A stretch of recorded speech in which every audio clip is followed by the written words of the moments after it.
can hear you. Great, thank you. You might want to mute yourself until it's time to talk, though. All right.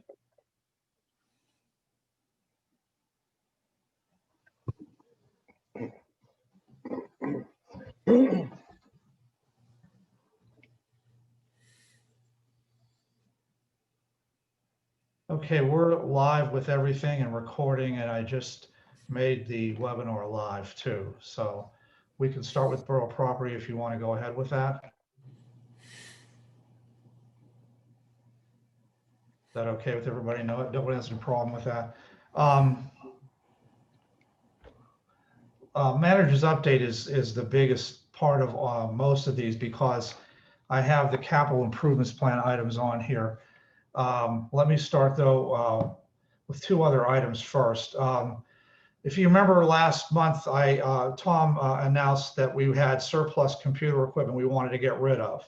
So we put it out for a bid if anybody wanted it. And normally I wouldn't make a big deal about this, but I turned out to be the only one who bid on a couple of monitors and old CPUs because my kids like to play around with it. My sons, my kids, my 30-year-old kids. Anyway, so I'm the only one who bid on it. I bid a low amount, just 30 bucks. And I wanted to mention that in public since I was the only one who did it. All this stuff has been verified by our computer people that it's old and there's no value to it and could be disposed of. So I wanted to at least mention that. If no one has any problems with it, that's what we're going to do. If anybody wants to take a monitor or something, I see no problem with that. We have a lot of old ones, so we just never got rid of and probably should have. So if you have any questions or want to take a look at them, let me know. If anybody has any objection to my bid or something, let me know.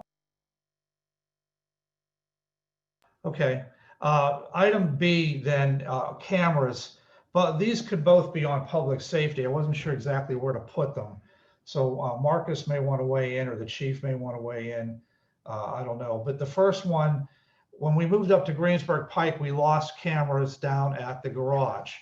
And, you know, we had several cameras around the garage. Of course, some of them pointed to the old building, which we don't need, but some of them pointed to the sides of the garage, the fuel pumps, the back areas and things like that. And we actually couldn't do anything right away anyway, because we had to get some repairs done to the garage, including the roof, before we could put any computer equipment in there that would be safe. Well, now that the roof's been done, Chuck and I talked about it. We were going to contact Omega to reinstall and reactivate. We're going to use the cameras we had. We have them all from the old building and the ones that were on the public works garage.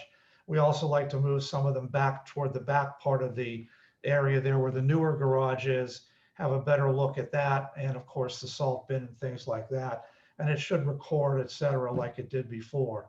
Now, we didn't put any money aside for it, but if you recall, I reserved money from the building fund, and that was money that we were also originally going to use to take care of the cameras. So if no one has any objection, we can use some of that money to reinstall those cameras down there too. I don't know how much it would cost, but if you look every month, you know, we have a good deal of money in the building fund yet. And I'm not going to go into all that again as to why, what we're doing with it. You've heard me talk about that a dozen times. I'm sure you're tired of it. In any case, if nobody has an objection, I'd like to do that. And I'm okay with keeping it in public works. So. Can I ask a question? Yes.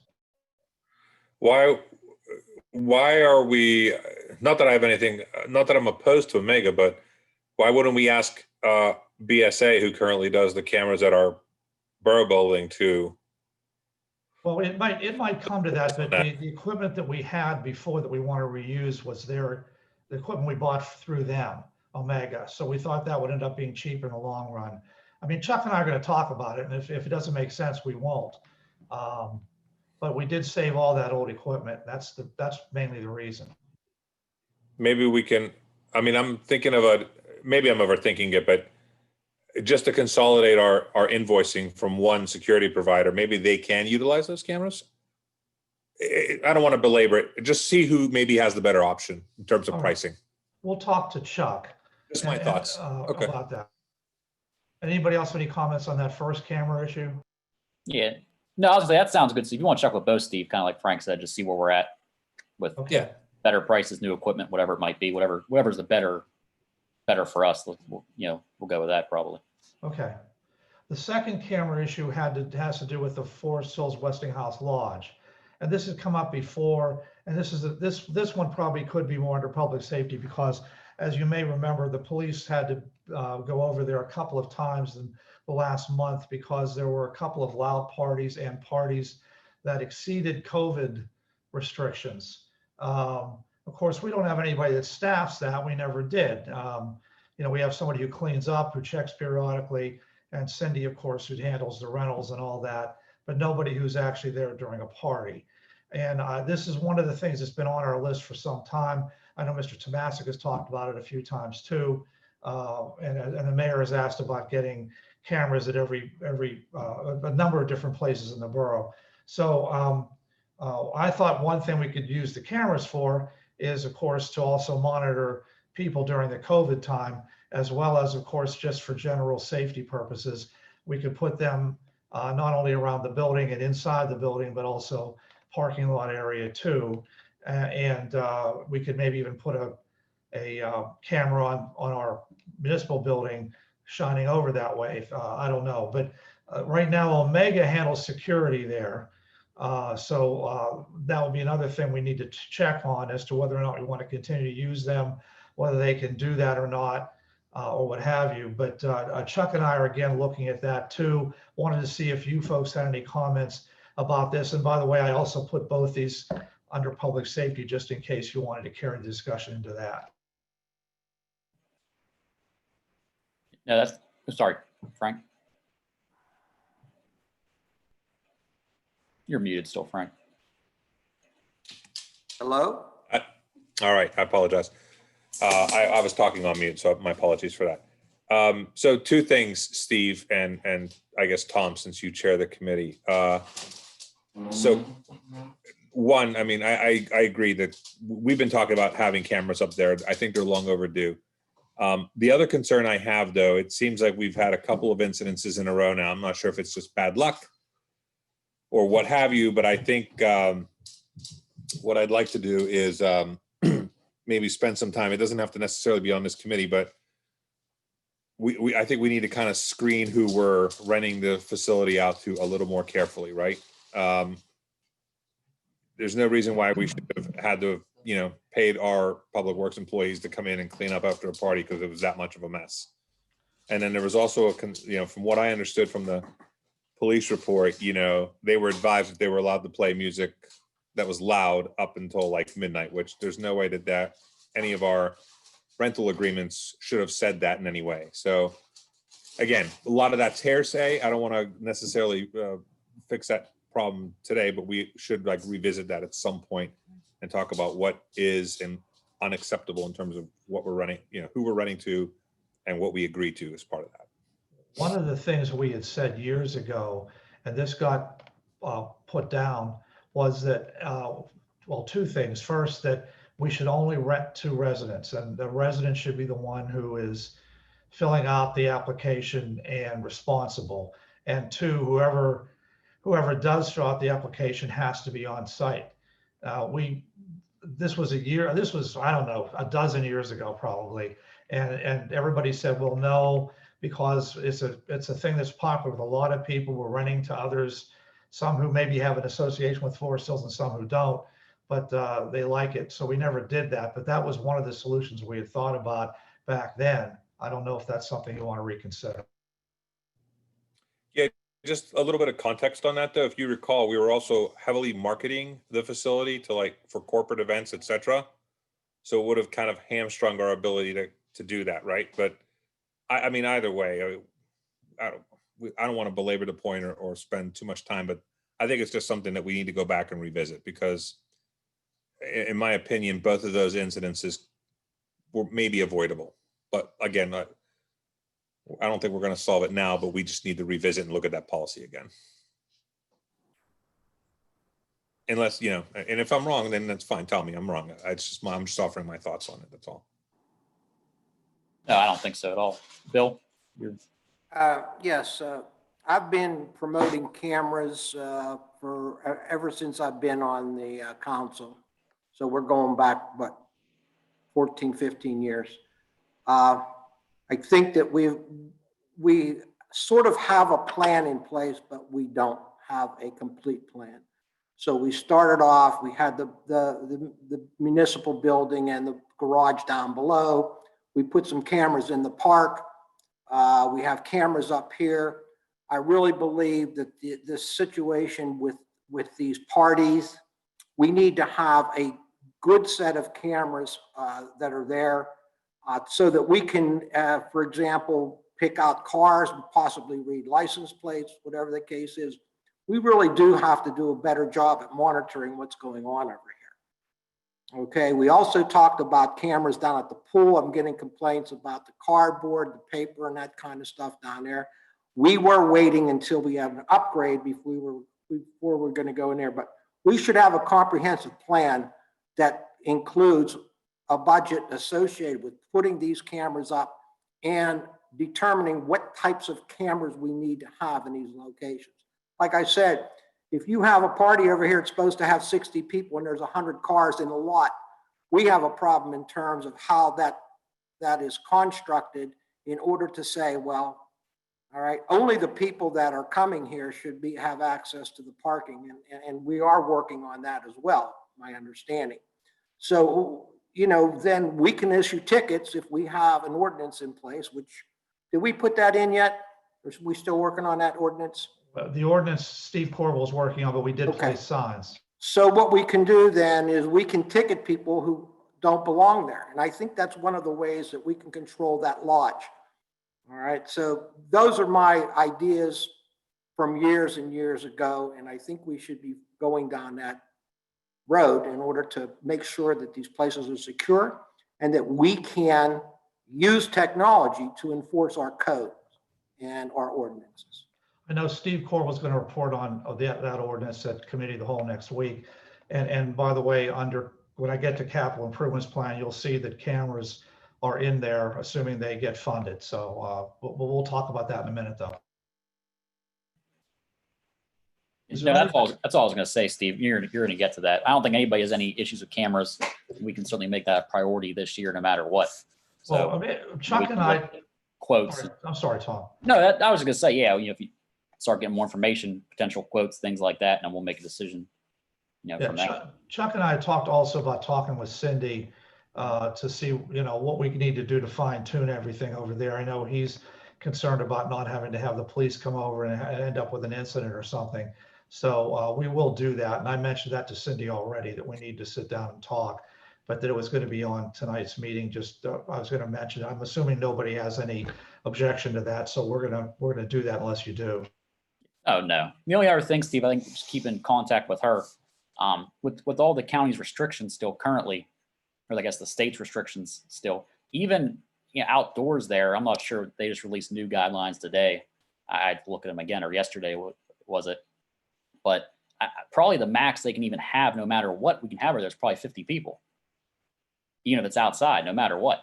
So, I mean, there shouldn't be anybody even renting saying they're having more than 50 people.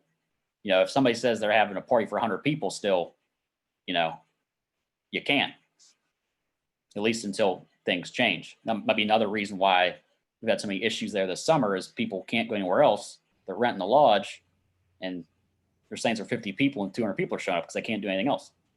Well, I know one, and you're right about that. One thing Chuck had mentioned to me too, of course, and I think your dad had said this too, that you know, because we don't have anybody monitoring it, people are starting to realize, hey, get a party here in Forest Hills. Don't worry about 50. No one's going to check you. Yeah, you can do whatever you want. Yeah, so we do have to be careful of that. Although we're also starting to wind down now with you know, big time parties with the weather and everything. Yeah, busy season rather. That's all. Thank you. Anybody have anything else under that before you move on? Okay, let me go on to capital improvements plan. Now I have similar stuff under all four committees tonight. I'm not going to spend time on the other three in detail. I'll just show you the stuff. But let me take a little bit more detail with this and then I'll stop. What I have here is the 2021 project submissions that were given to you last month in a PDF format via email. The total projects that were submitted for 2021 alone total $543,000. So I know that we're not going to have money for that, but just so you know, we have slowed down on spending, of course, because of the pandemic, and we did that with capital as well. So we still have about $288,000 in the capital improvements budget, and there is also $62,000 in the capital reserve account. So there is still some money there. The bond issue, as you know, we talked about the fact that this process could be leading toward how you're going to spend bond issue funds. And as you know, that you have to spend 85% of the funds during the first 3 years. So that's now to 2023. I don't think that's going to be a problem, believe me, spending 85% of the money. But what you want to look for, of course, are projects that have a 15-year life. So what I did on the list that I'm going to show you in a minute, that you also have on your agenda, is I highlighted in green projects that Jim Thielacker and I looked at and thought, well, yes, this would have a 15-year life. Not ones we're recommending by any means. You have to make that decision, what should go. Some of the trucks, for example, under Public Works, I included in that, but some of them are also under a lease purchase agreement, so you wouldn't necessarily put them on there. We did end up with $501,798 as proceeds from the bond issue, but we also found out that $1,000 of that was supposed to go to DAC, so we may have to still pay them. They're the ones who are helping us to maintain the SEC requirements. So, but we do have a solid $500,000 for that. So what I'm going to show you in sharing the screen here briefly, I hope, is what I have on the, oh, wait a minute. No, I don't have it.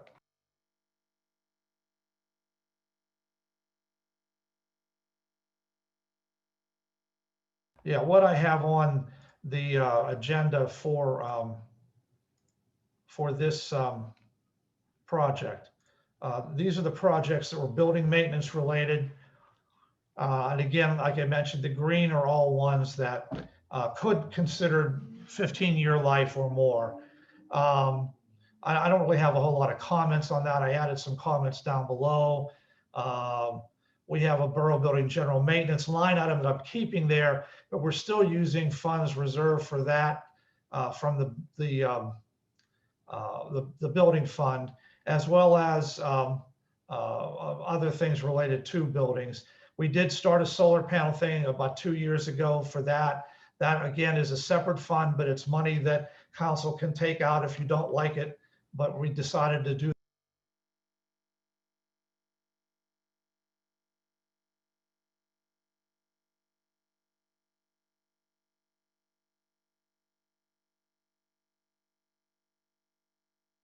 Steve, you muted yourself.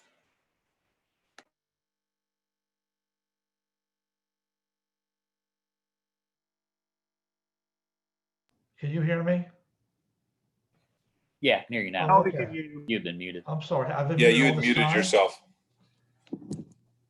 Okay, I'm sorry.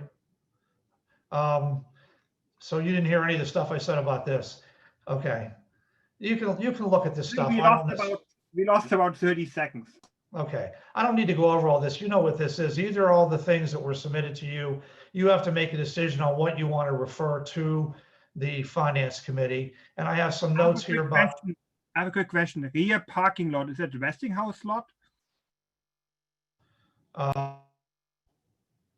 No, that's the parking lot at the Public Works garage. Jim would like to have that paved because it gets to be a mess, and that's where we have all the salt and of course the trucks go back there, and it can cause a problem. So we wanted to get some additional lighting back there and also pave it down the road. Okay, so you could take a look at that stuff, and then recreation is also a part of this committee.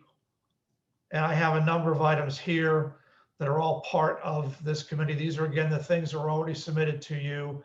I think the only thing I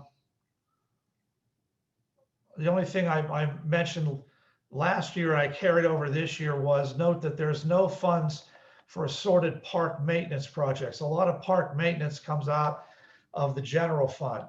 And that's fine if that's the way you want to do it, but that also could be a capital item that you might want to consider down the road.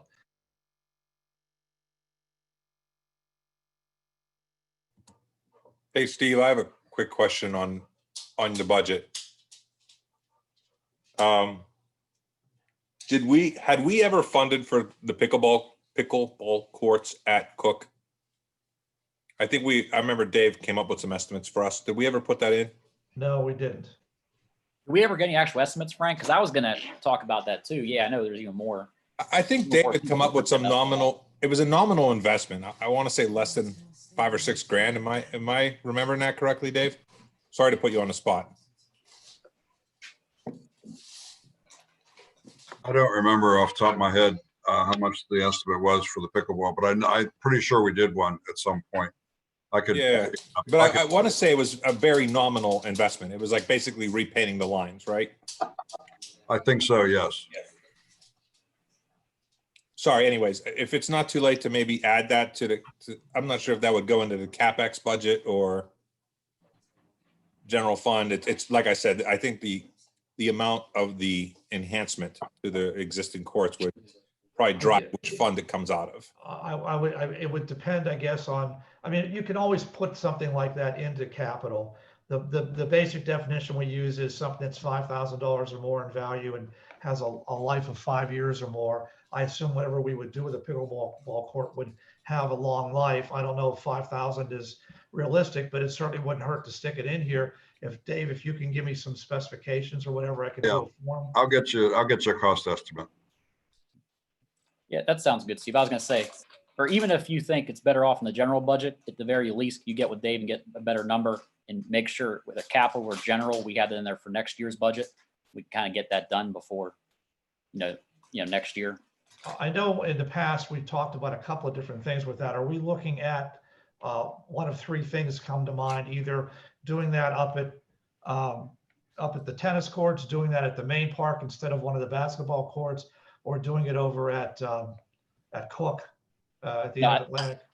I think what we're referring to is just redoing the old Cook tennis courts. Correct, Frank? And just turning that into a pickleball court. That was the game plan. Yeah. Yeah. Okay, so just one court. Okay, yeah. I would say let's stick it under recreation and capital then. And if Dave can give it to me, I'll prepare one of those. And as I was mentioning before too, I had also added fencing, because if you look at some of the fencing problems we have both across the way here at the Westinghouse Lodge, Westinghouse ball fields, as well as here and there at the pool and other places, we've had some fence issues, mainly caused by trees falling on them, something like that.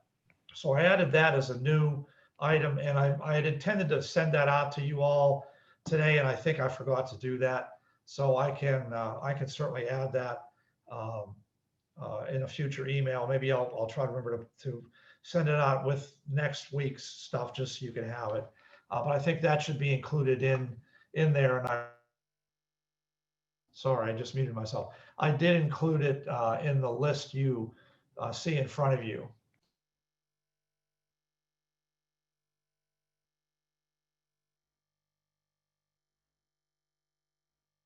Does anybody have any questions about the capital items?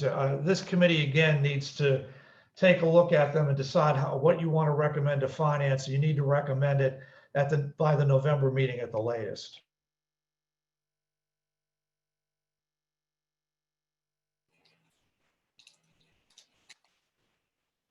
I mean, I don't have anything else right now.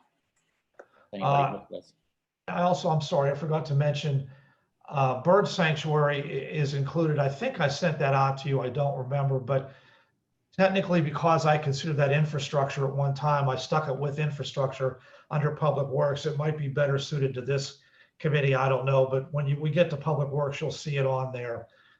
That's the information that was given to me by Environmental Advisory. That sounds good. The only other thing I have to say about capital is I have a number of items there, just to remind you of things that may be included in this list, and as well as some things you might want to be guided in using as you're reviewing it.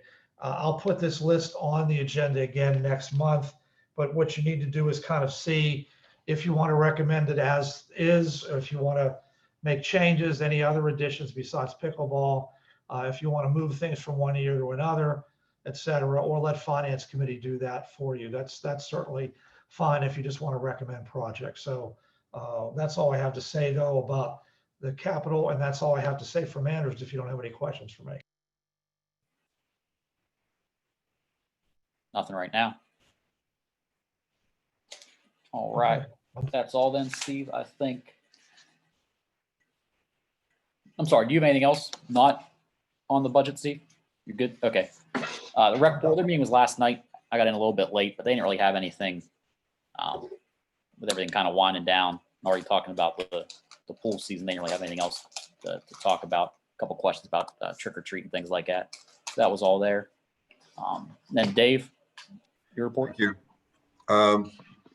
As reported last month or several months ago, the spray park's been completed, and we are working on plans for the electrical upgrades at the pool lodge. Those are both grant funded. The roof project at the DPW garage has been completed, and bids will be opened for the roofing of the volunteer fire department, re-roofing of the volunteer fire department on October 14th. So we'll have bid results for your regular meeting in about a week, a little over a week. That's all I have, unless there's any other questions. Sounds good, Dave. Anybody have any questions for Dave? All right. Yeah, item B, I guess we're receiving, or we already received $14,400 from Ryan Glenn from PennDOT for the land, I guess, that they're taking. But we have to spend that money, according to Steve, on one of the parks somewhere. The two main park shelters down at Forest Hills Park need new roofs on them. They have some bad wood. They're starting to leak. I'm suggesting, I got one bid already. It was $13,000 for both shelters for taking care of everything. It could be a couple dollars more depending on how much wood they need. It's a special tongue and groove wood that's underneath. It's like decorative. But I'm suggesting, with your guys' approval, and Steve gets the okay from the DCNR, to take that money and use that for those two roofs down the main park at Forest Hills.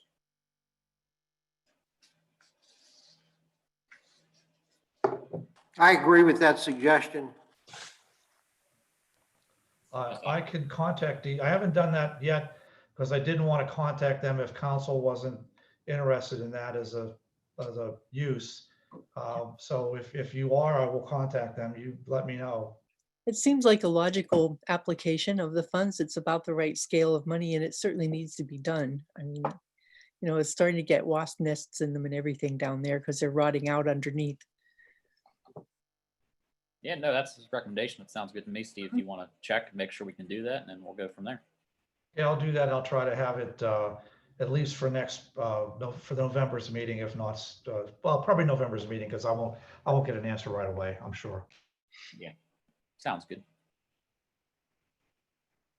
I think that is, anybody have anything else? I think that's all we have, if everyone's good. All Yeah, I right. just need 30 seconds and I can go to Public Works, but give me a few seconds here, please.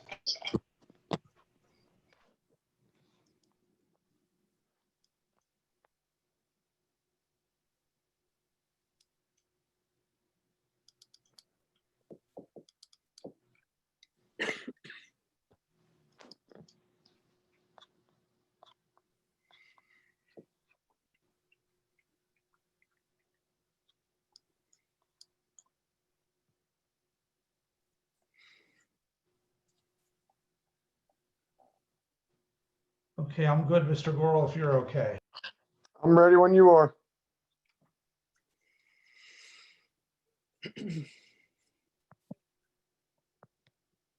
Okay, I just have two items. The first one is capital improvements plan, and I'm not going to repeat all the stuff I just said because you've all been part of this committee, this committee meeting. The key thing, of course, is that we're going to have limited funds in general because of the COVID crisis. And of course, because of that, that's going to affect everything in our budgets, including the capital improvements budgets. And mainly capital improvements money comes from the general fund. But under public works, I have two items, two sections that usually are included here. The first one is infrastructure. And you'll notice that I have the bird sanctuary there. Those numbers were given to me, estimates by the, I'm getting feedback from somebody. Is that me that's doing the feedback or is that you guys? No? I don't know what's happened. Okay. Anyway, the bird sanctuary is given to me by Environmental Advisory Council. And if you think it would be better put under recreation, I can do that instead. Just let me know. But every year, mainly infrastructure, we put under their walkway improvements. And that there's going to be an issue raised about that later on in this meeting. So I'm not going to raise that issue right now, but we always put money in there for walkway general maintenance. And then under public works, the biggest item is usually the trucks. I included one new thing there that we had mentioned last year, and I forgot to update it in your packet when I gave it to you in September. And that's the garage general maintenance and repair line item, which is 18,430,853 in that list. And so I don't unmute myself. I'm not going to show it on screen. You can take a look at it yourself on your attachments. I have one item there, by the way, highlighted in yellow because I have to ask Wendy about that. I think she put that number $12,301.99 under the wrong line item. Again, the green indicates items that could possibly be bond issue items if you want to do that. The orange item, 18,438.12, does not have any dollars for it, but I put it there as a reminder. If the state continues to do it, we can get equipment that's related to recycling, like that leaf collector machine, at 90% grant funded and only 10%. We already bought one of those trucks and we use that mainly. We rarely use the other trucks, although we do have them available. And I just wanted to let you know that that's always a possibility. So I left it on there. I didn't think that we're able to get funding right now, though I think the state's also facing the same issues with funding. So we probably couldn't get it anyway. But I wanted to mention that as a reminder for the back of your minds as you're looking at stuff. So once again, that's all I really have to say about that. These are items that, other than the truck lease purchases, are things that council, this committee really needs to review and make a recommendation to the finance committee. I also emailed to you a copy of the truck and other wheeled equipment list.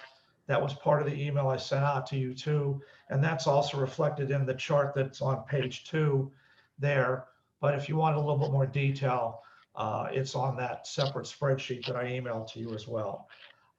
Again, I'm not going to go through all this other detail. If you have any questions, let me know. Otherwise, I'll move on to my next item. Question? Yeah. Oh, go ahead, Patty. The bird sanctuary issue, most of that cost is for the fencing around the edge of the sanctuary. If they eliminate that and just do deer resistant plantings, it would be about half of that amount, I think. Is it okay to keep under public works or is it better under borough property? Does it make any difference? I don't know. Okay, I'll just keep it here for now. Yeah, I don't think it matters to me either, Steve. The only thing I think that if we can move over, I believe Frank or maybe Marcus brought it up during borough property, but if you can move the rear parking lot over to this, I think it would make more sense under here. We could put it by the garage roof. I think that line item 18330,851 that could probably be deleted as well, because that roof is like, I know it's considered two buildings or a separate piece, but it's all in with the new roof. So we could probably delete that line item off, but we could probably move that rear parking lot right underneath the garage, and it'll make things a little bit easier for us. But I mean, I'll look over the stuff and review it, so we don't need to get into full discussion unless if Okay. anyone has any questions. I'll move that stuff, Bill. No problem. And I will eliminate that oil and lunchroom part of the garage roof. The whole roof's been replaced. At one time we were just going to do part of it. That's why Right. I left it there. So yeah, no problem. Thank you. The only other item I have to show you is the Three Rivers Wet Weather have provided us with another update, and they're just talking about wastewater and biohazards and things like that. And you can read that on your own. I'm not going to go into that, but we want to keep abreast of what's going on. And part of the requirement is that we show that we are taking care of sanitary sewer information and spreading that out. And that's one reason why I keep this on the minutes every month, so that people see if we needed to show proof that we are, providing information to the public about sanitary and stormwater issues, we are doing that by showing you Three Rivers updates every month too. I don't have any other things to add unless you have any questions for me. Yeah, Steve, now that we're talking about that, I know that you talked about we could have 90% of something, whatever. But with the Three Rivers Wet Weather, would maybe with them or Alcosan, maybe would purchase or give us a grant for the street sweeper? Is that something we could look into? I mean, I That's a think good that question. getting that back on the road, getting these leaves out of the manholes. I've had a lot of people.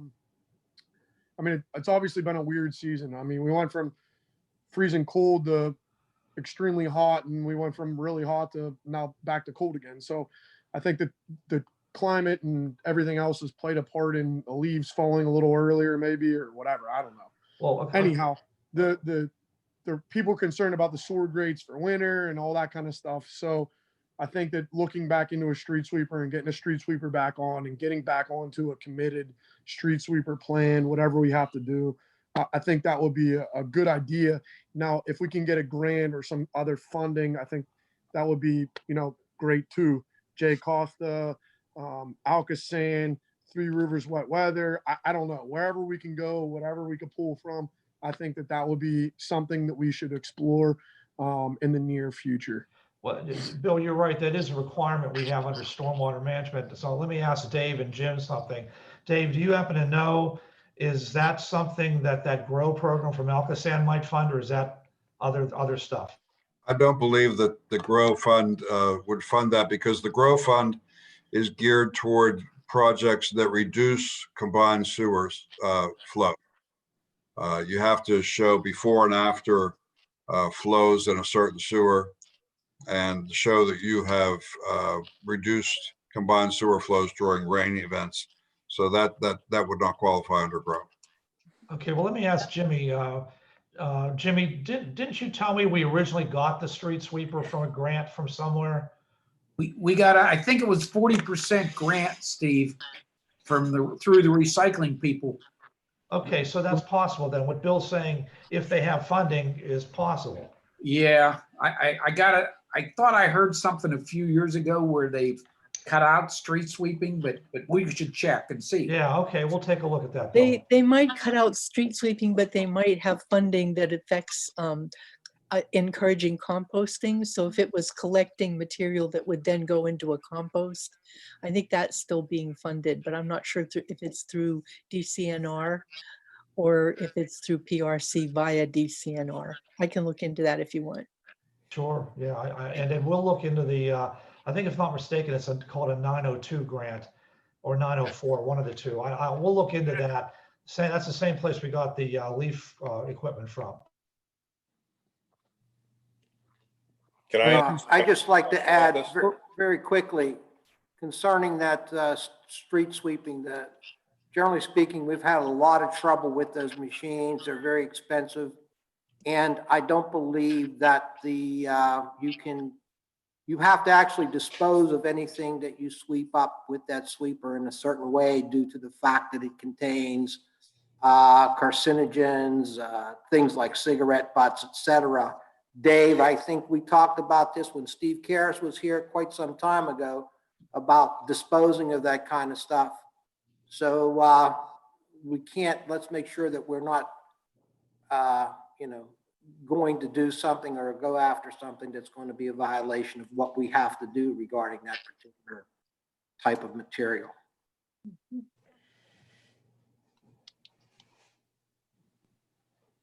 Okay, well, I don't have anything else if you guys have. Okay, yeah, I have a I think question Frank on has it. a comment.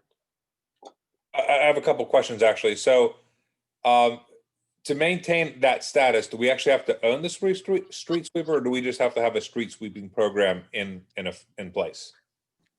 We have to have a program in place under the consent decree. Right. Okay. It doesn't have to be ours. So I guess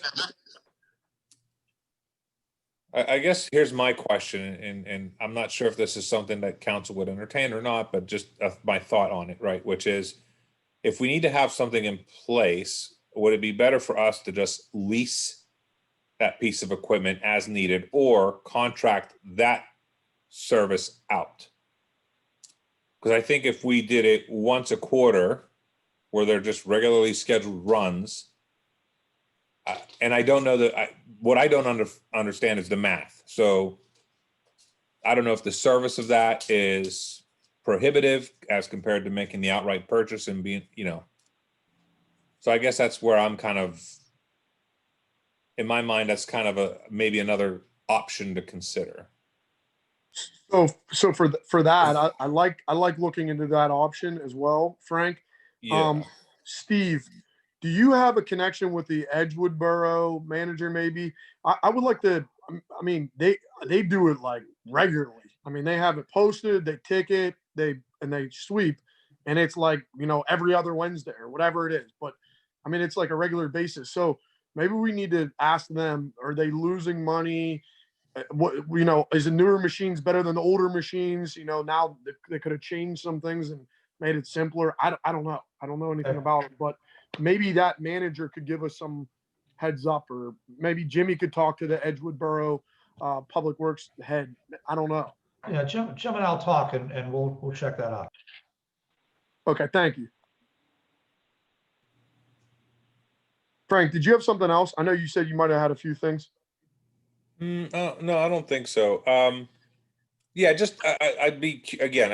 I'm curious to kind of compare contracting out for this service versus, that's a pretty significant capital expenditure, and maybe we free up some of that. Or I mean, I'm assuming we'd have to use bond money if we couldn't find grant money, right? So that's kind of like I'd rather reserve that bond money for capital improvements into our own infrastructure rather than a significant piece of equipment like that. Outside of that, the only other thing I had a question on was, I'm sorry, the paving on Cherry Valley. I guess we were doing gas line work at the one end of Cherry Valley. Is that correct? Yes. The So gas company has informed us about 2 weeks ago that they were going to replace the line on Cherry Valley from Woodside to house number 118, I believe it is. It's about halfway down the road. halfway down Cherry Valley, right? Yes. Is there a way for us to maybe just do a little better communicating? I mean, at the end of the day, it's too late now, but it's just a shame we're going to be ripping up that road after we just paved it, right? The gas company was informed in Okay. February of our paving list.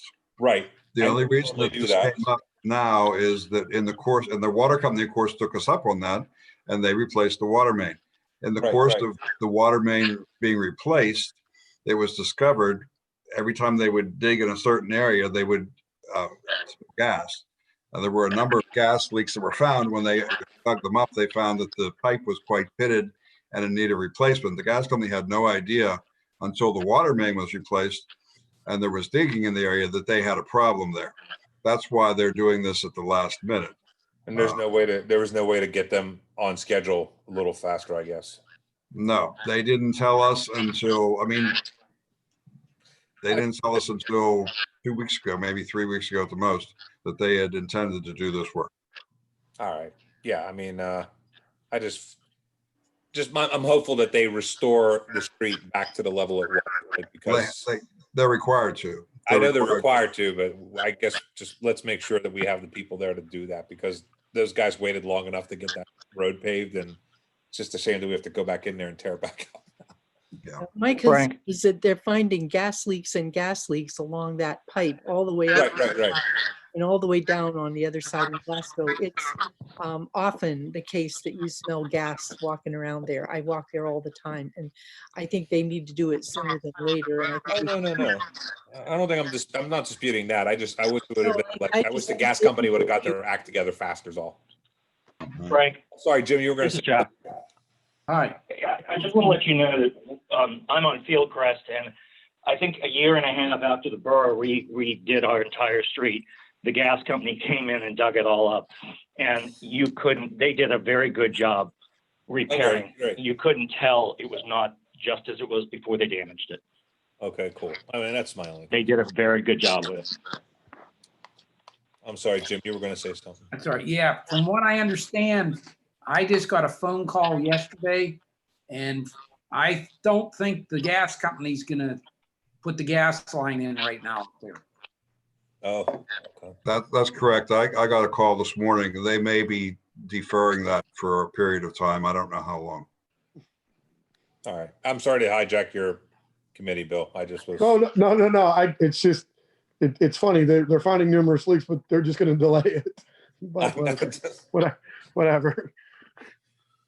All right. Really don't want to repave the whole street because they ain't gonna get done in time. Right. Right. Yeah, I mean, this brings up another thing. I called Jimmy and about 2 days, maybe yesterday. It was yesterday. I talked to Jimmy about the one that's on Fillmore Road. I saw the saw cut, and him and I talked over that. Dave, I don't know if that's something you do or something Dave Naylor does or Chris does, but I do want to monitor that. And I told Jimmy, and his crew always looks for it when they're out driving around, but I do want to monitor that. They saw a cut in the middle of the street, and Jimmy said that that's where they're going to put the binder and everything underneath, and then they're going to restore curb to curb the top coat. But I do want to make sure that we're staying on this. I know that I was all for the putting our ordinance in that it's curb to center line if it's on one side of the street. If it's in the center of the street, it's curb to curb replacement, because more often than not, we're running into potholes on these brand new roads that we just paid hundreds of thousands of dollars for, and it's sickening to me that we're wasting our time and money, and then people are coming in and digging it up and not putting it back how it was. So I know that Jimmy had already confirmed that, so we're all good, and they're going to be doing curb to curb, but it was something that needed to be brought up under the same time. That brings me to your report anyhow, Dave. All right, thank you. Yeah, I did talk to Jim, and I did look at that this morning when I went down to take a look at Watt Lane, which they finished up today too. And I did. They will be doing curb to curb there. I'll make sure the Water Authority takes care of that. Okay. As I said, the last year's paving project that had a bad spot on Watt Lane has been corrected. They finished that today. The 2020 paving project is in progress. I have in my report, it should be completed by October 8th. However, they did have a rain day, so it is going to be delayed a day or two, but it'll be done probably by the end of the week.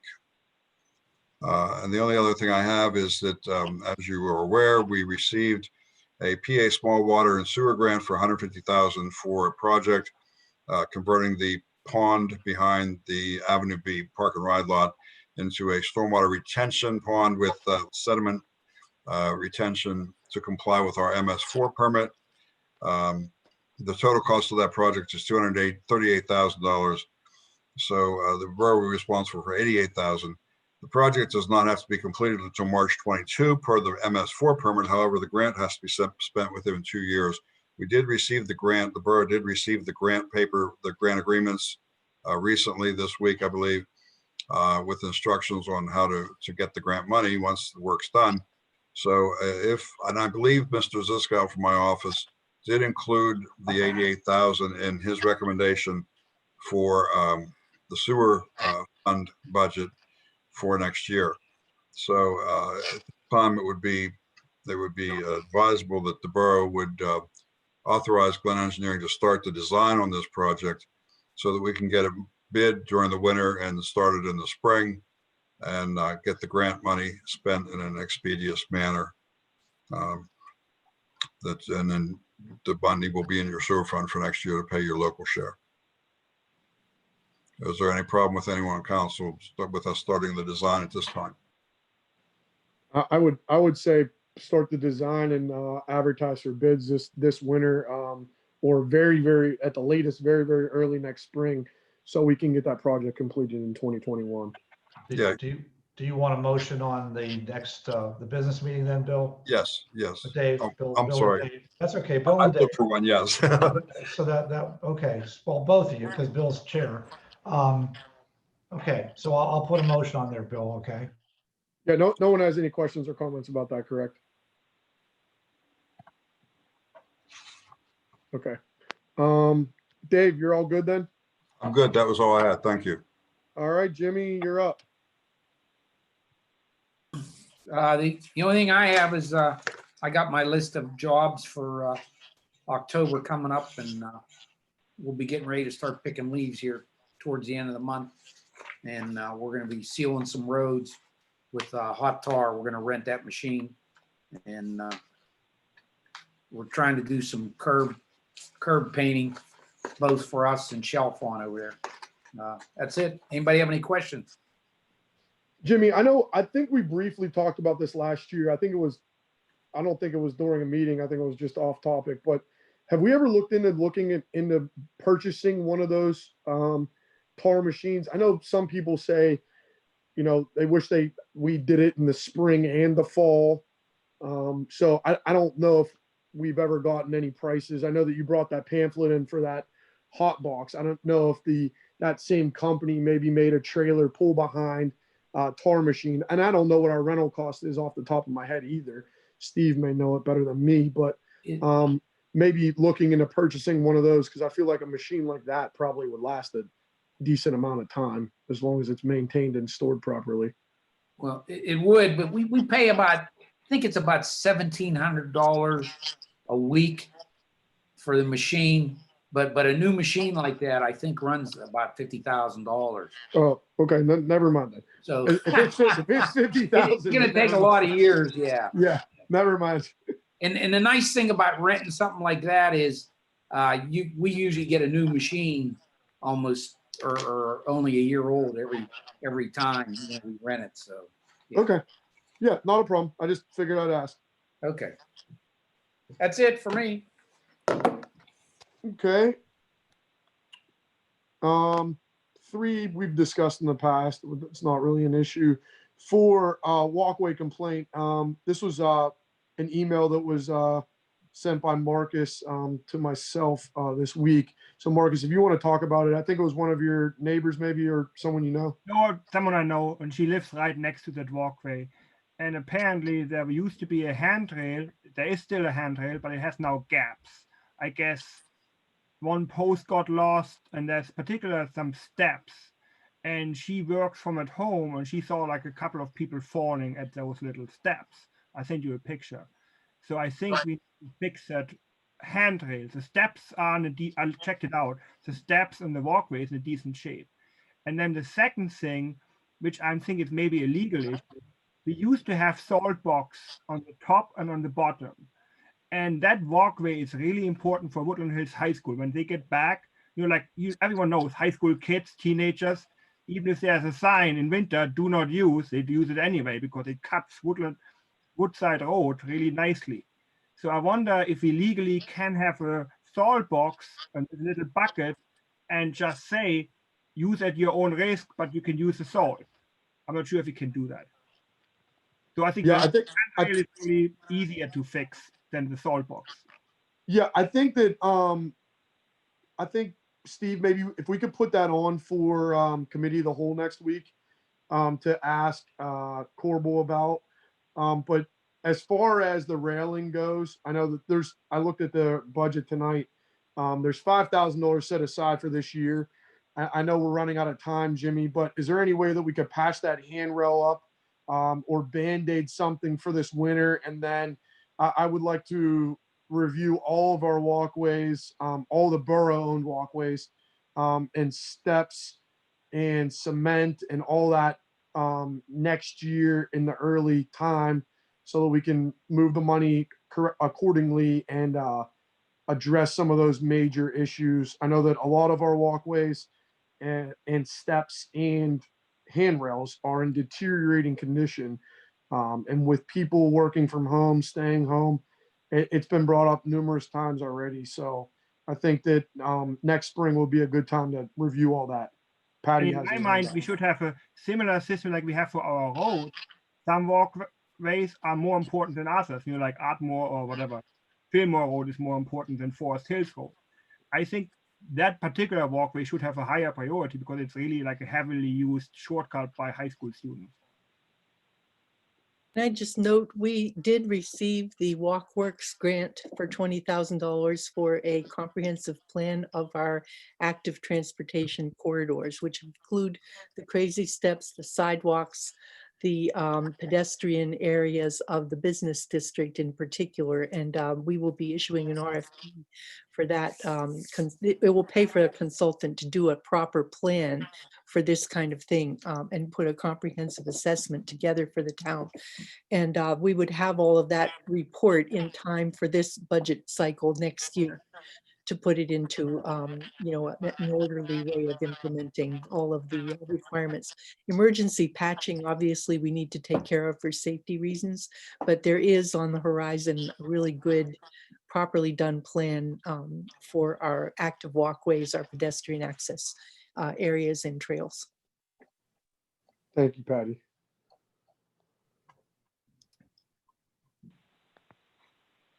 They only issued 10 of those grants statewide, so we were lucky to get one. Tom, did your dad log off already? No, he's here. I'm Okay. here. Oh, Jimmy, I mean, is that something you can go over and check out? Yeah, And maybe Band-Aid for this year? yeah, the railings on the walkway from Woodside to Woodside. Yeah, we'll check it out. Thank you. I think that's all. It's on my report, unless if anyone had any other issues. Can I ask one quick question? Yep. Just as a means of follow-up, because I was cleaning out some emails and I guess I missed one, but there was an inquiry about the status of developing a walkway from Denell into Edgewood Acres. Did we start that process, or if Yeah. not, can we start that process? I think it's in process. I think that the last that I had heard was Dave was checking in, and I believe Cost owns that property, right, Dave? Am I correct in that email? Yes, yeah. But I wasn't told to do anything further on it, so. No. I don't think so either. I don't think it's went past that when we discovered who owned it. We didn't really Right. go any further than that. Right. So Frank, I think it would be an approach of, I don't know if we need to email or maybe send a letter to Cost. Maybe someone talk to him if someone knows him. In regards to, no one really even knows how he owns that parcel back there. Okay, we Can can. I ask a question? Yeah. Is that maybe an executive session issue, buying property and stuff? Maybe we should raise it next meeting when we have our executive session as a side note. Actually, we don't need to discuss it now because we have plenty of other committees to get to, but maybe during committee of the whole, we can discuss it. But who actually would have some experience with this is Bill Tomasic, because I remember we had to request permission for other people's property to create the walkway. I think, was it along Elmore back towards Falls Run? Is that correct, Bill? So he might be able to kind of educate us on how to make that request of him. Maybe, can we maybe talk about it either at the committee of the whole or at the next Public Works Committee? It would be good to be on the call with Steve Corbel there because he was involved in it as well. All right. Oh yeah, that's right. He was. Do you And mind? because it involved a lot of legal work, or getting the access to the property to put that trail Right. in, coming I mean, from, Yeah, over there. I would from, just, I just don't want this to fall off the radar screen. I mean, obviously, I don't think we're gonna do anything until springtime anyway. But at least let's do what we need to do during the winter months, and that way maybe we can complete that trail for them. When the weather warms up and people start walking again come springtime. Does that sound like an okay plan? Bill, can we do that? Yeah, Yeah, it all depends on the cooperation of the owners of the property. That was the Right. big thing the last time. No, I was okay, but I was asking Bill Gorel, since it's his committee. Can we push that to Cal and discuss it there? Yeah, we could put it on Cal to discuss for legal terms of taking over the property or buying it or whatever we want to do or however we go about that. But Steve, can you also put that as a permanent item on my agenda going forward, so we can briefly discuss it monthly? Walkways So in it doesn't- general, you mean, Bill? Just put it on as one of my items. What I mean, no, the walkways in general or specifically Denell? Specifically Denell. The Okay. walkways, we don't really need to address until Jimmy's gonna patch this, but we don't really need to address that until next year. The $5,000 we have set aside in the budget every year. It doesn't even, actually, 2021, I think we have, oh no. We have $5,000 set aside every year for the walkways. And we haven't used anything this year. So, I mean, it's already budgeted, so next year we can just use it. Thank you. I think that concludes everything, as long as no one else has anything else.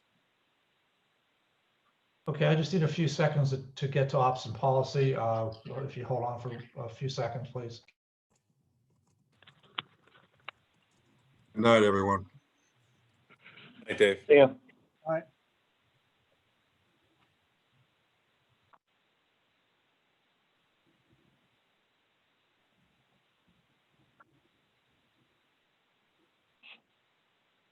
Okay, Mr. Lawrence, I'm good to go on ops and policy if you're okay. That's right. Go ahead, please. Thank you. Okay. I need to check and see if Erin Pierce from the library made it on. She wanted to talk to council.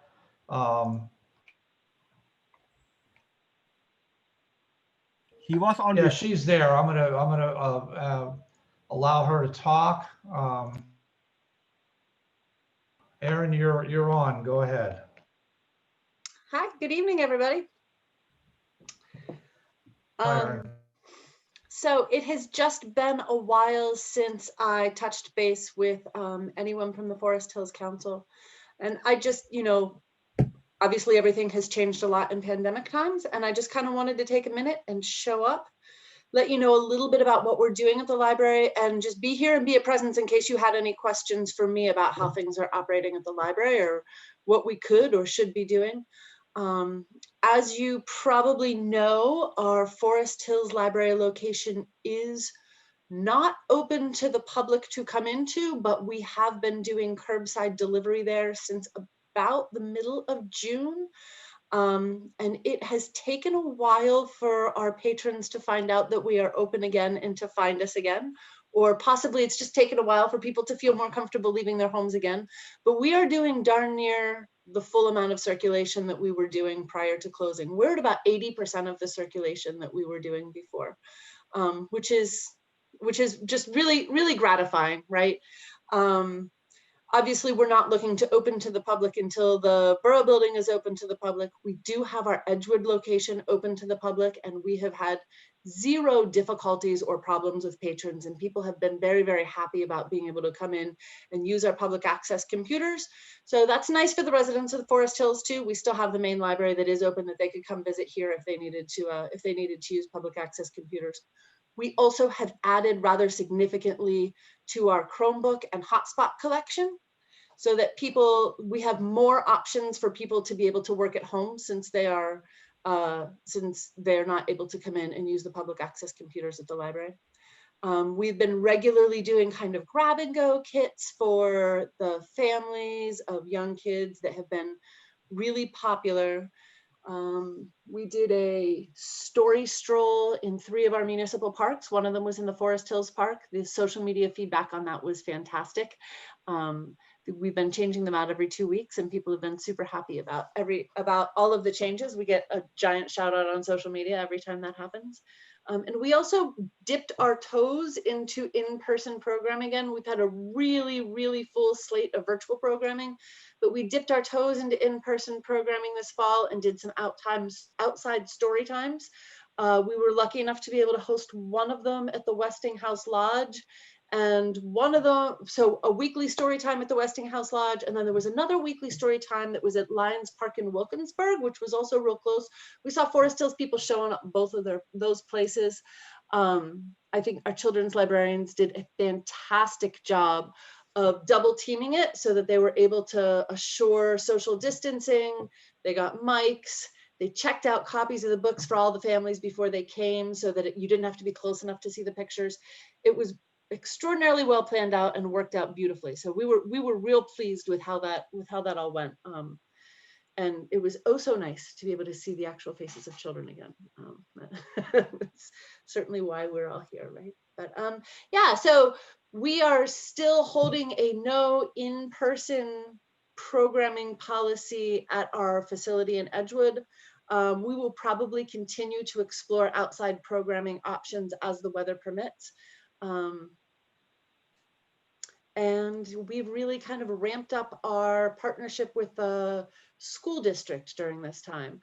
I'm not sure how familiar you guys are with our overall plan, but about 1.5 years ago at this point, we had gone through a community survey where we had done a giant community survey and a bunch of focus groups. Probably some of you were tapped to have personal interviews with our interviewers, just really trying to get a good read from our community as to how the library could best be serving the community. And one of the things we had heard loud and clear was that people really wanted to see more support for the school district.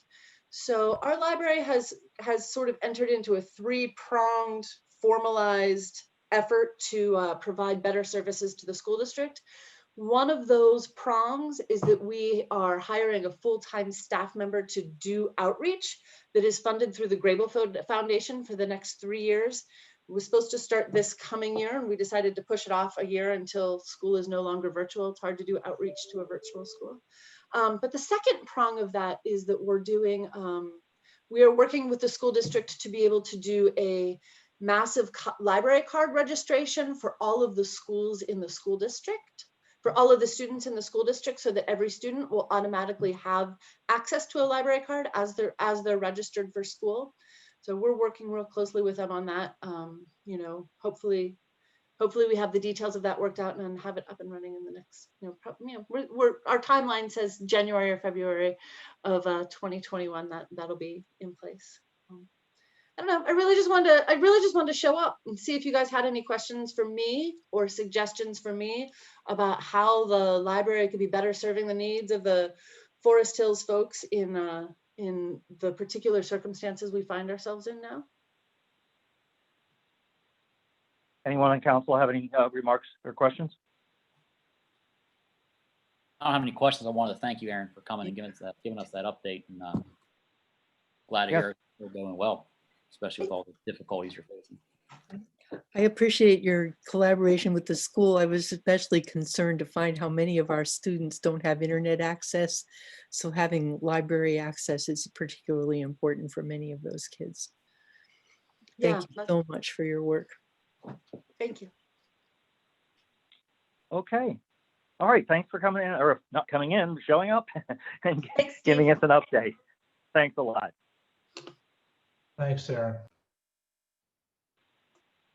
Okay, I'm going to mute. She's already taken care of that. I have 5 items I think that are fairly quick under manager's update. First item, committee vacancies. I did, if you remember, I raised the issue about whether you could name alternates if it wasn't specified in the ordinance to cover certain committees. And Steve Corbel said, yes, you should have an ordinance that covers that. So I'm going to ask him to comment on that at committee of the whole. Item B. Sorry, I got muted there again. Capital improvements plan, I'm not going to read through this all, but the chart that you see, the administration items are the ones that are applicable to this committee. The first one, comprehensive plan update, is actually part of Mr. Burley's committee, which I'll put on planning and zoning next week. But just a couple comments. I keep geographic information system there. Most of it's funded by the corrective action budget because that's a requirement of the consent decrees, but I don't want to lose track of it, so I leave it there. It has a line item anyway. I want to make sure I call it to attention in case we would end up not using corrective action to fund it. I also have under there office furniture and equipment. Once again, like I mentioned, a previous committee, that's funded mainly for this new building here, and it is coming for at least the first few years from the building fund. And I'm not going to go into all the different things I haven't done yet here. You're aware of that, but I want to make sure you were aware that the money I show there is money that would come from the building fund. And there is also a line item there for the capital improvement matching grant, which I kept there because that had been suggested by council at one time. And it hasn't really been funded in the last couple of years, but I didn't want to just get rid of it because it was not my suggestion, it was council. So in any case, I really don't have anything else to comment on that. Once again, you guys need to decide whether that looks okay, you want to refer it to finance, whether you want to talk about it further at the November committee meeting and then recommend to finance, whatever you decide is up to you. Any input? Let's just push it to finance unless I hear objections. I would like to just note that the comprehensive plan update is complete, but we are working on an implementation plan for the climate action plan, and we may need some funds in there for that. I know the access to ClearPath, the computer program that we're doing, we're going to be able to maintain through Connect because they're getting one for all members. So we won't have to buy that ourselves. That was only $500. But we may need to do some additional outreach, especially to the business community. We've done one mail out survey to the public and continuing to get answers back. But our outreach to the business community has been very frustrating. I got 7 replies back out of 145 letters sent. So I need to find a better way to reach out to the business community more effectively. I don't think that's a representative sample, and we might need to do something different with that group. So I would like to see if we could keep a little bit of funding in there somehow so that we have a way to do some effective communication with our community as we're doing the details on this implementation plan.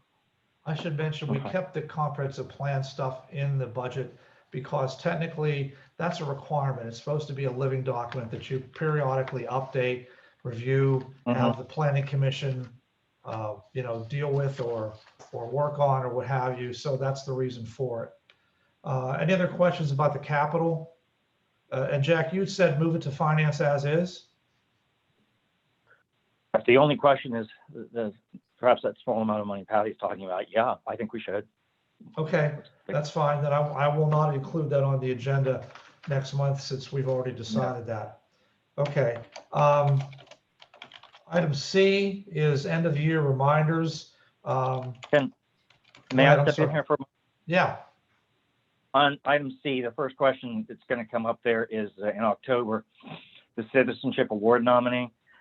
Instead of dragging this out, I'm going to go out on a limb here, and we could push it to Cal. I believe it's been a general consensus that Pat Lanigan is going to be that person. So I suggest we push that to Cal this month, make a decision, and not keep having it show up every month.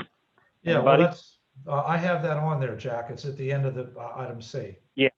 Wanted to mention that right now, and that's okay. Okay. So you want to vote on that in October, you're saying? I don't see any reason why not to. Okay. I'll make a note. Vote on October, what is it? October 21st. The other items that are there, again, are all things that I put on this committee and Kyle, because I want to remind you of the things that may have to be considered through the end of the year. Some things will not be needed, like a tax anticipation note and some things will. But September, I noted 2 carryover items. One, you had approved the MMO in the Finance Committee, and you asked me to have Mike Palumbo review, and he did. And so we signed it and sent it over and approved it. And I'll mention this at Finance, but we got our state aid check and it was more than we budgeted. So that was a pleasant surprise for MMO for this year. Also, the trash contract, I mentioned that last month. Technically, you should have a motion to accept the final contract year. This is the final 5th year of a 5-year contract coming up in 2021. You can see it increases from $14.97 per unit per month to $15.41. Now, again, that's not the fee. I have to figure in a lot of other things to calculate the fee. But unless you're going to rebid the garbage contract right away, you might as well accept the final contract year. If there's no objections, I would put a motion on to that effect. Any comment?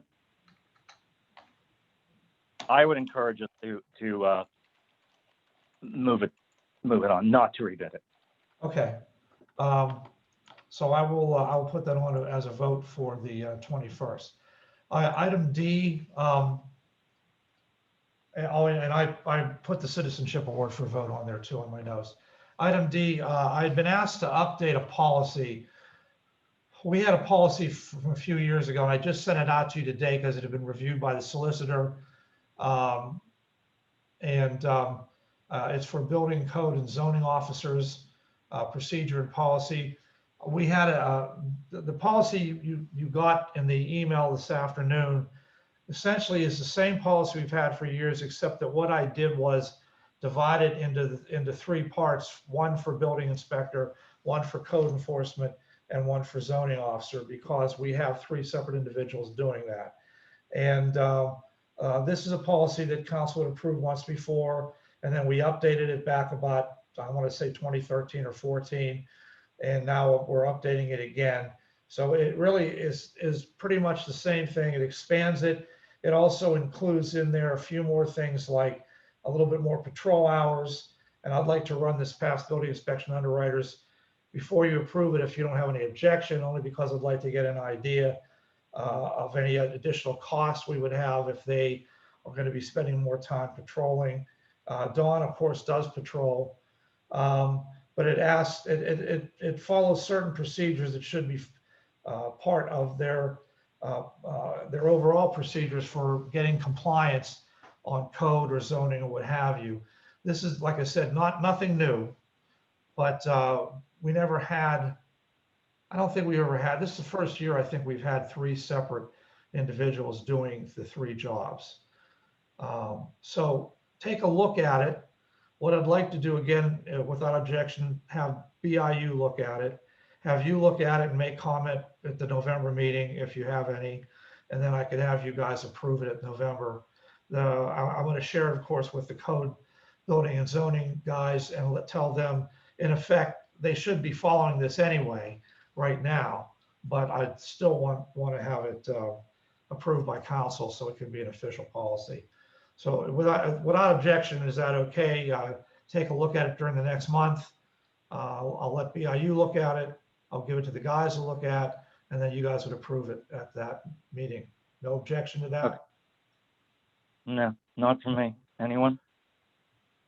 I just encourage everyone to look over, so when we next meet about it, if you have any questions, we can address them right away and move on.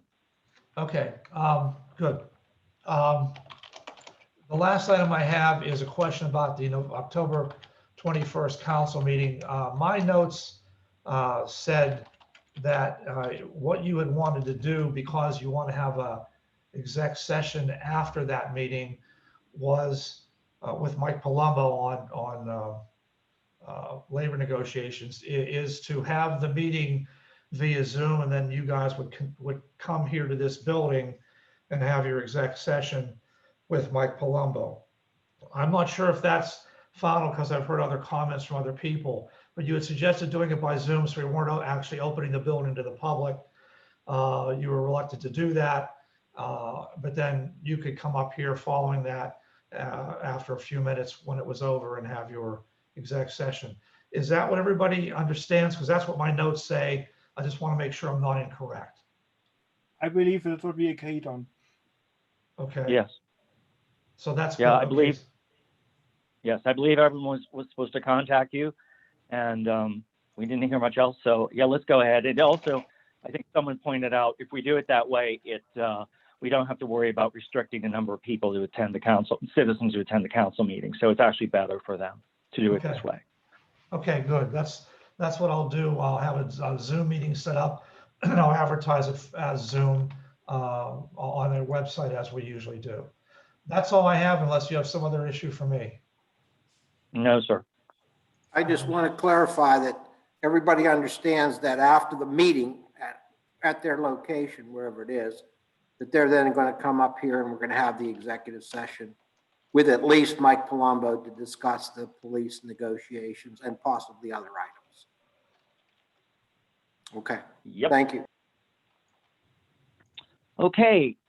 Nothing else. Then we're on to number 2. Couple things. Ms. DeMarco would like to bring up. I think we may have already addressed the Walkworks grant, but go Yeah, ahead. well, the thing is, we did apply for and receive a Walkworks grant to do a active transportation plan. The grant is for $20,000. We have no match. It is specified that that will be used for a consultant to do the plan. They gave us a list of recommended consultants. I met with Steve to talk about the process, and we're going to hope to get an RFP out to interested persons on that list next week.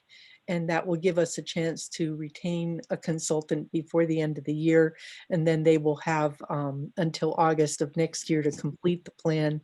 And we will have until September or October of next year to put in the report to DCED. At that time, we will have an opportunity to make some decisions about implementation actions that would be needed to implement whatever items are recommended on an active transportation plan. And there are grant funds available to implement things of this nature, and although they believe have a 10% match. But we will have time in next budget cycle. We will have this information in enough time to feed it into our budget cycle as we're doing right now. So I was very happy to get that grant because it gives us some expertise beyond what we have in town and beyond what we could get for any kind of, reasonable funds of our own. And this gives us a way to do some, serious planning to address our pedestrian safety issues that have come up repeatedly, especially in the business district, and also for connecting the trails into the communities so that people don't have to drive to get into the parks, and to look at making better use of some of our community parks by having better transportation access without having to go onto the roads. So we'll have the people, when they come on board, come and meet with us so they can tell you a little bit about their approach, whoever we hire, and receive your input onto the ideas that they should be exploring when we're looking at this. Thank you. Okay, thank you. And then once again, number 3, you're up. The Environmental Advisory Council has been working rather diligently on a draft climate action plan. They have been compiling the information from the surveys and also from the model that was developed, and are going to be ready to bring a draft for your input in probably in the committee meetings next month. So about this time next month, to have your input on the recommendations that are being made. I'm a little concerned about the light amount of information from the business community. I was hoping to have a Zoom meeting or something in order to get some input, but I'm having a lot of trouble getting email addresses and such from a significant number of people. And we're not having like Rotary meetings or anything like that where we could go and talk to a group at once. I welcome any suggestions any of you have about how we might reach out to, especially the building owners. I heard from only one building owner, and I have talked to that person in detail one at a time, but I'd be willing to talk to people one-on-one if it's hard to get a whole meeting or have members of the committee do that. But I'm at a loss. We can't do our usual gather in a group and write all over the chart paper like we usually do, which people enjoy. Right. But under these circumstances, we just can't do that. And so I'm kind of feeling a little bit limited by what we can actually execute, given the circumstances that we're dealing with. I'm thinking maybe to put a summary of the draft recommendations and send those out to people. It's 145 addresses. And then ask them, to go to a website to comment back or something of that nature, because I don't want people to feel like we're just adopting a plan without any input at all from the business community. Okay. Maybe you and I can get together, not this week, but next week, and plan a time to talk a little bit more about what we can maybe do. All right. Sometime. Next week is a nightmare, but that's okay. We'll find a So, time. I was just saying sometime maybe you and I can get Yeah. together. And, Okay. yeah. So, If yeah. anyone else has ideas, you're welcome to drop me a line or whatever. Okay. Yeah. Yeah. Okay. Anything else? Does anyone else have anything to bring up under number 4, other ops and policies issues? I'm good. Sounds like crickets out there, huh? Okay, Steve, it looks like we're set. Thank you. Okay, give me a few seconds and we'll go to public safety. I just need to get there. Hold on one second.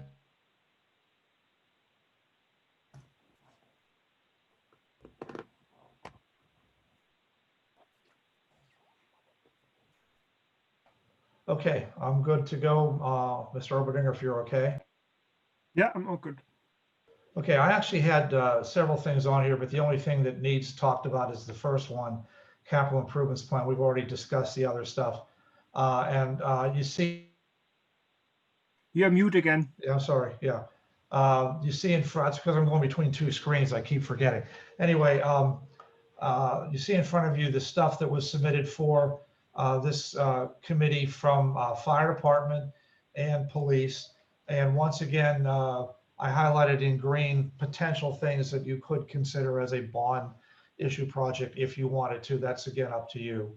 I don't really have any comments on this unless the chief or Jim Thielacker would have comments. I have a question about this. The AED and body armor vest, I believe at last meeting we already approved it, that Chuck should start the motion for that. I mean, Yeah, but he had given me the info that project, and so I didn't want to just ignore it. I wanted to keep it on here now until it's finally done. But essentially we approved it already last time, I think. So, but it makes sense to keep it there, but it is approved.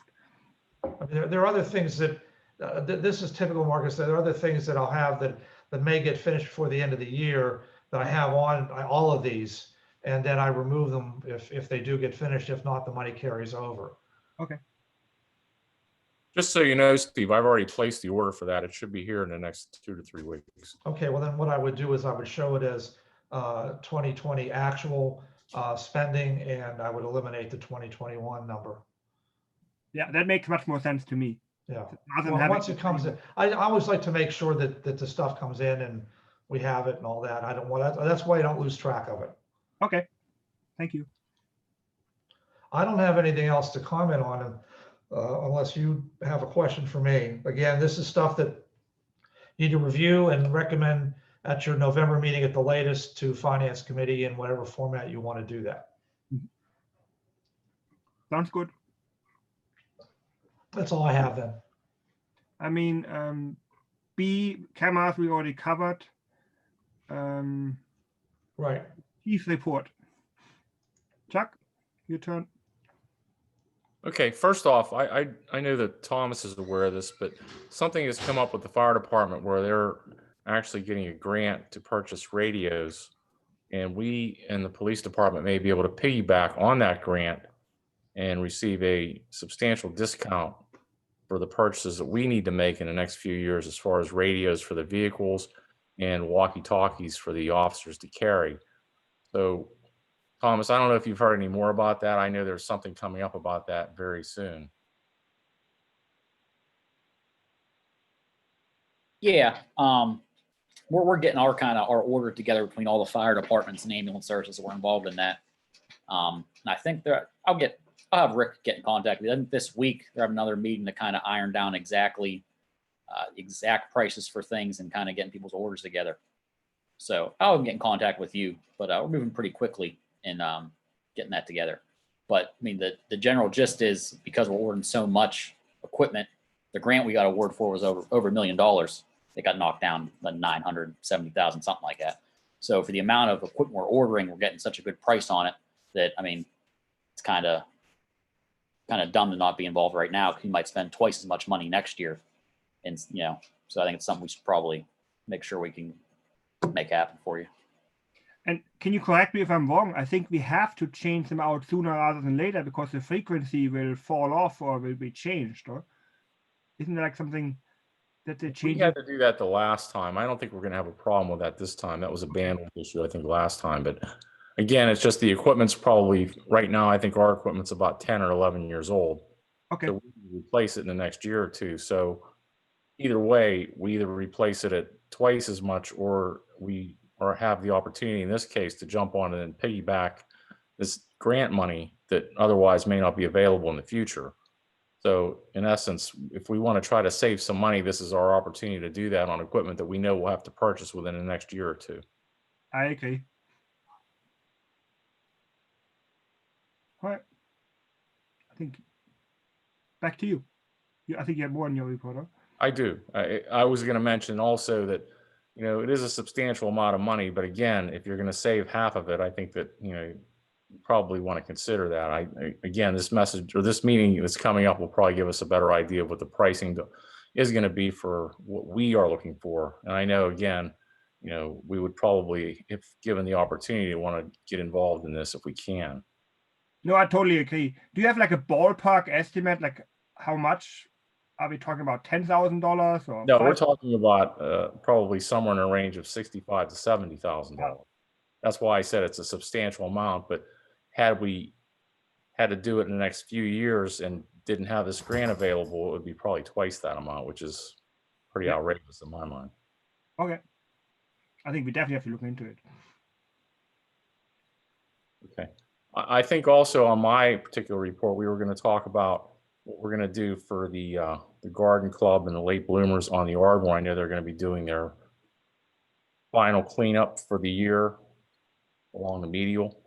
And Steve and Jimmy and I have talked about this, and we've come up with an idea where maybe we'll have a public works truck out there to handle one side of the highway. And if the two officers on duty will split it up, we can probably have them out there to help, as long as there's no other calls during that period of time. So we can spread them out a little bit and get a little protection on both sides of the road. I think based on what you said, Patty, it was from 9 to noon. So Saturday in the morning like that is probably a good time. There'll be a limited amount of traffic out there. So that'll help us to manage that particular situation with maybe with the truck and the car out there.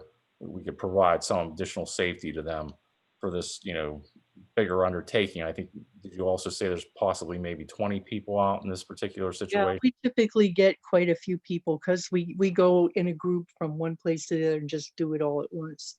So it's often 20 people, yeah. So it would be a different level of protection maybe necessary for this one. And I think you do one in the spring as well, where you have a lot of people out there for this particular beginning of the planting season. So again, maybe twice a year, we may have to provide a little additional protection out there. And maybe in the future, we can come up with something else. But since this is an event that's going to happen probably in about 3 weeks, we probably should consider handling it this way at this point, if that's okay with everybody else. I'm okay with it. Tom, are you? I don't think we have to push that to council. So I think we're good. Thank you. And other than that, I think that's all I have for this evening. Okay. Do you have any other? Fire chief, Jimmy, are you still on? Yeah, I'm here. Do you have anything to report? No, not really. Monthly reports in the packet. Oh, okay. Yeah, the monthly reports in the packet, that's all. Okay. I think it's maybe more Tom. Do you have any updates on the fire truck? No, nothing major right now. Okay, you just started the process into researching it, and Yeah, we got the committee together and kind of working along those lines. So we have an idea kind of what we're looking for. We got to make some specifications and then go from there. But it's still kind of a lengthy process, but we're on it. Oh, sounds good. So I think we're good with the chief's report. So next is point 3. I think, the bills, Verizon, Duquesne, and people, they all make sense to me. So Tom, I guess you have no objections to pay that $4,000. That's fine. All right. EMS is attached, and then we have the VFD report already. Halloween, Bill Tomasic, you had something to say about that. No, I just have a question. What is the time frame that we're going to be following here on with the 31st? Is that going to be 2 to 4? Halloween was scheduled for 2 p.m. to 4 p.m. on Saturday, October 31st. Okay, And so saw that your email with all the rules, it makes sense to me. We're following basically CDC guidelines. I agree. I just have a couple of comments here that I'd like to make and then ask some questions. Okay. Quickly on the comments, if you look at that page for people passing out candy, a lot of that's not going to apply. You know what I mean? So that, if you're not going to be able to light up your porch unless we have, extremely cloudy day, and so on. But what I'd like to do is make sure that we have the reasoning out there on our website as to why we are going to be doing this in terms of the safety aspects of it. So I don't think we have any reasoning here on this sheet. I'd like to have something there, if possible, that simply stipulates why we believe that this is going to be our best time frame in order to do this. I'm assuming everybody on council is on board with this time frame. I am. So, I mean, is there anything that we could put on the website in addition to these rules, or modify these rules to make it fit the 2 to 6 time frame? 2 to 4. Okay, and then for example, if when you're wearing a mask, we want them to wear a mask. Well, during the daytime, it's a lot easier to see if a person is actually wearing a mask that is going to be COVID approved, so to speak. So anything along those lines, I think, would help us if we just put them down on the website as to some of the reasonings, if you're okay with that. Just a quick question since all of Cal, is anybody concerned or opposed to having it during daylight hours? No, it's perfect. All right. So, and just a little context for it, both the chief and I discussed it and decided that daylight hours would be best, primarily because Halloween does fall on a Saturday. We expect or suspect that there will be parties held on Halloween evening, despite the restrictions by CDC. And that's going to create scenarios where cars traveling to and from parties, cars parked outside of people's houses. I think it's going to be just a heck of a lot safer for the kids to do it during the daylight hours. The chief, I think, also concurs. On a secondary note, the CDC guidelines, quite frankly, if you go on the CDC guidelines, they basically say trick or treat's a high risk thing to do and avoid it if you can. But by the same token, I think it's only fair that I think if we apply some of the guidelines that I came up with, which basically I spent a couple of days just lifting and plagiarizing other people's suggestions and trying to come up with our own set of guidelines, because unfortunately the Allegheny County Health Department has yet to come up with anything. CDC is basically like, you shouldn't do it at all. I didn't want to go for that, but one of the guidelines is, hey, social distancing. So like mark out 6-foot spacers using sidewalk chalk or duct tape in the front of your house, and masks that cover your nose and mouth, because again, it's transmitted like in an aerosol manner, right? And I think it's a lot easier to see whether or not folks are wearing those type of cloth masks underneath Like, you know, just for an example, like a Darth Vader mask or what have you, right? Just a regular Halloween mask won't do the job, right? You need to have a face mask that covers your nose and mouth as part of that. I think it's going to be a heck of a lot easier. And I think on the flip side of that, people handing out candy on trick or treat, it's going to make them feel safer as well. So just as part of that. I'll work with Steve and we can work with Angela to figure out how to just put that out there on the website. I don't know if this merits necessarily a one call, but if we can put, you know, together a 90-second call, then maybe we put that out to our residents maybe a week leading up to it. But and then I can certainly put something out on my mayor's Facebook page, and you guys can certainly, you know, promote it from your social media pages as well. Does anybody have any concerns with that approach? No, I don't. I Okay. just like to get it out there because I'm getting calls and emails and comments from people asking about what we are actually doing. And the idea that we're somehow controlling the time frame associated with Halloween, as far as I can remember, we always have. The borough has said this is the time frame in which we are running Halloween. The hours are going to be from 6 to 8, and we, you know, want you to do certain things in terms of safety issues.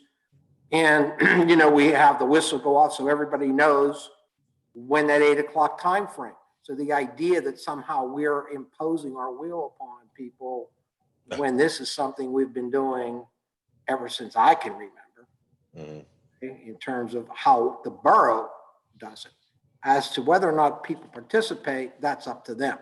They want to give out candy or not. So that's all I'm looking for, just so everybody gets the same message rather than possibly each one of us having to try to explain the time frame and why we're doing what we're doing.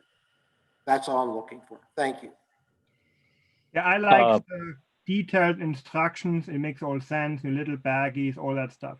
I have one question / concern. Did you check it with Steve Corbett? You know, like we saw the email from Braddock Hills. They kind of just say, hands off. We have nothing to do with that. You do whatever you want. So by having all those detailed instructions, do we take any risk? Did you check it with Steve Corbett? I did not. So I'll tell you who I checked it with. So after I compiled my list, I sent it off to Keith Morris, and I sent it off to Melanie Riedel from Allegheny County Health Department. And after they kind of gave me a blessing on it and said, yep, this is good. It's pretty thorough, comprehensive, whatever. I then socialized it with you as a next step, just to make sure if there was any concerns from members of council, because you know, I try not to operate in a vacuum. I just want to make sure that everybody's kind of aware of what we're doing here.